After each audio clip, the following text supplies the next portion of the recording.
Okay, we are working on the second pattern in the Re-Spun series, and I wanted to just go over a few reminders, or maybe in a first-time beginner tutorial for some of the stitches in this pattern. The pattern will start with a ribbing. These are all done with knit and purls only, these stitches. So we have ribbing, and then we have the seed stitch. The ribbing here is you knit on the knits, you purl on the purls, and then you alternate, you flip the other way. Your knits stay on top of knits and your purls stay on top of purls. The seed stitch is different. The seed stitch will alternate between knit and purls on the opposite stitch of the round prior. So here we have my current project and where I am, and we have alternated knits, purls, or purl knit is what remains. So for the seed stitch, we'll knit on the purls and purls on the knits. So let's do that. We are going to knit and then purl.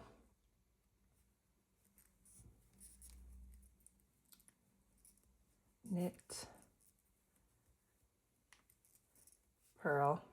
And I want to show you this all the way through the end and to the other side so we can get a look at what the border or edging will look like. So purl and knit and purl.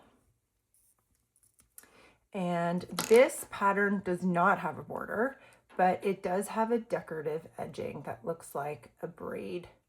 And the way that we achieve this edging is by slipping that first stitch. But since we are knitting and purling at each and alternating between each row, it matters which way you hold that yarn, if you're holding it in the back or if you're holding it in the front. So a quick tip to remember in this pattern is hold the yarn based on what the first working stitch is. So the first working stitch here, it's currently a purl, but we knit on purls and purls on knits. So we will be knitting this stitch.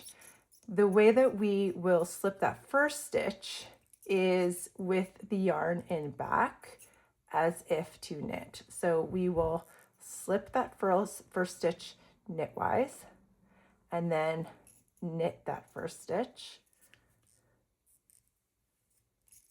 and then continue on our way. Purl and knit.